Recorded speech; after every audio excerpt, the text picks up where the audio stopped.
दोस्तों आज की हमारी इस वीडियो में हमें एक्सप्लेन करने वाले हैं हॉलीवुड की मूवी पेस्टिसाइड्स को, जो एक हॉरर कॉमेडी मूवी है। दोस्तों इस मूवी में हम देखेंगे एक ऐसे बेसमेंट को जिसमें बहुत सारी कहानी और राज दफन है, जिसका खुलासा करने में काफी सारी मशीन लगती है, लेकिन फिर भी उसका खुलासा नहीं हो पाता। जी हाँ दोस्तों, तो आखिर इस बेसमेंट में ऐसे कौन से राज हैं जिसको जानने के लिए लोग इतने बेताब रहते हैं। जानने के लिए इस वीडियो को एंड तक जरूर देखिएगा। तो चलिए दोस्तों बिना किसी देरी के बढ़ते हैं अपनी मूवी की तरफ। मूवी की स्टार्टिंग में हम पैम नाम की औरत को देखते हैं जो अपने भाई के साथ मिलकर एक हॉरर हाउस का बिजनेस करती थी। पैम का ये मानना था कि उसकी दादी एक बहुत बड़ी सीरियल किलर थी, जिन्होंने कई लोगों को इस घर में लाकर बेरहमी से मार दिया था, जिसके बाद ये घर हॉन्टेड हो गया। और पैम इस बात का फायदा उठाकर इस घर को हॉन्टेड बताकर लोगों को हॉरर हाउस में आने के लिए कहती थी, लेकिन लोगों को उस वक्त कुछ भी हॉन्टेड नहीं लगता था, इसीलिए वो वहाँ से बोर होके चले जाते थे, जिससे उनका बिजनेस बंद होने लगता है। फिर पैम को एक ब्लॉगर दिखती है, जिससे उसका मन भी अपने इस हॉन्टेड हाउस की पब्लिसिटी करने का होता है, इसीलिए वो एक क्राइम सीन ब्लॉगर को अपने यहाँ बुलाकर पब्लिसिटी करने को कहती है। ब्लॉगर का नाम मोगी था, जिसके बाद वो उसके घर एक वीडियो बनाने लगती है और पैम और उसका भाई ओवर टूर करते करते इस हाउस के बारे में बताते हैं कि मेरी दादी यहाँ अपने विक्टिम को लाती थी और जो भी उनके सेट किए रूल्स नहीं मानता था वो उसको एक बेसमेंट में धक्का देकर गिरा देती थी। फिर वो उसको एक खून लगी दीवार भी दिखाती है जो एक व्यक्ति की थी, लेकिन ध्यान से देखने पर मोगी को पता चल जाता है कि ये तो सिर्फ जंग में लगी हुई दीवार है, लेकिन फिर भी पैम उसे कहती है कि ये ब्लड है। जिसके बाद जब मोगी उसकी बॉडी के बारे में पूछती है तब पैम बताती है कि वो उनको जानवरों को खिला देती थी। मोगी उनसे भी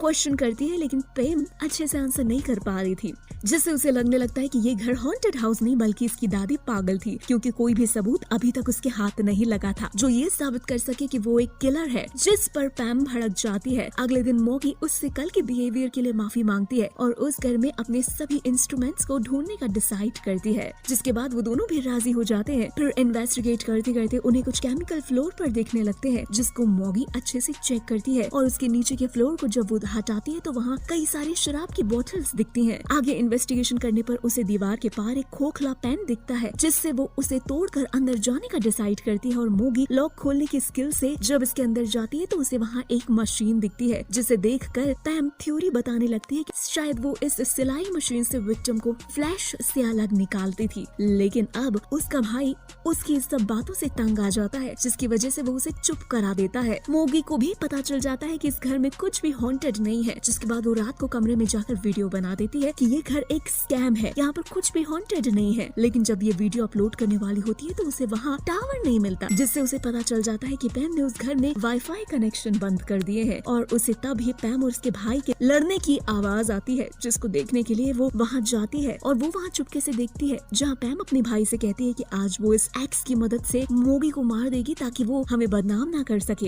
ये सब सुनकर मोगी तुरंत अपने रूम में जाकर सोने की एक्टिंग करने लगती है, लेकिन तभी वहाँ पर एक कुल्हाड़ी लेकर वो उसे मारने के लिए पैम आती है। लेकिन इतने में ही वो अपना पेपर स्प्रे निकालकर उसके ऊपर छिड़क कर वहाँ से भागने लगती है और वहाँ वो सबसे पहले वाईफाई के तारों को जोड़ने लग जाती है। जिसके बाद वो भागते भागते अपनी ऑडियंस को लाइव आकर खुद बचाने के लिए कहती है, लेकिन ऑडियंस को लगता है कि ये एक हॉरर हाउस का ड्रामा है और उन्हें ये सब असली लगता है, जिससे उस लाइव वीडियो को बहुत लाइक मिलने लग जाते हैं, जिससे उन दोनों की ये चाल कामयाब हो जाती है और मोगी भी भागती भागती सीढ़ियों से नीचे गिर जाती है। जिसके बाद पैम कुल्हाड़ी से उसे बेरहमी से मार देती है और ये सब लाइव रिकॉर्ड हो रहा था, जिससे ऑडियंस को काफी मजा आ रहा था, क्योंकि उन्हें तो ये एक खेल लगता है। फिर वहाँ पैम का भाई आता है जो कि फांसी का फंदा लेकर अपनी बहन को भी मार देता है, जिससे ऑडियंस को और भी ज्यादा मजा आता है। फिर हमें एक साल आगे का सीन दिखाया जाता है, जहाँ अब उस घर में बहुत सारे विजिटर आने लगे थे और पैम का भाई काफी अच्छे पैसे कमा रहा था, उसके पास बहुत सारी बुकिंग्स आ रही थी। और फिर वहाँ हम पैम को भी देखते हैं जो मोगी को पुतला बनाकर उसे मार देती है, जिसके बाद फिर से पैम का भाई वहाँ आकर अपनी बहन के गले में फांसी लगा देता है। यानी कि दोस्तों एक साल पहले उसने पैम को नहीं मारा था, बल्कि ऑडियंस को खुश करने के लिए ये ड्रामा रचा था। शो के बाद पैम का भाई पैसों की गड्डी को लेकर जब लॉकर में रखने जाता है तब वो अचानक से नीचे बेसमेंट में गिर जाता है, जहाँ उसे कई सारी लाशें मिलती है। इसका मतलब ये था कि उसकी दादी सच में एक सीरियल किलर थी। और फिर स्टोरी के लास्ट में हम एक पुतले को भी दिखाया जाता है, जो कि असल में और कोई नहीं बल्कि दादी की ही आत्मा होती है। तो क्यों दोस्तों, आपको इस मूवी की स्टोरी कैसी लगी हमें कमेंट सेक्शन में कमेंट करके जरूर बताएं। और अगर वीडियो अच्छी लगी हो तो उसे लाइक करें, अपने दोस्तों के साथ शेयर करें। और अगर आप हमारे चैनल पर नए हैं तो जल्द से जल्द हमारे चैनल को सब्सक्राइब जरूर कर लें, ताकि हमारी और भी इसी तरह की इंटरेस्टिंग वीडियोस आपको देखने को मिलती रहे सबसे पहले।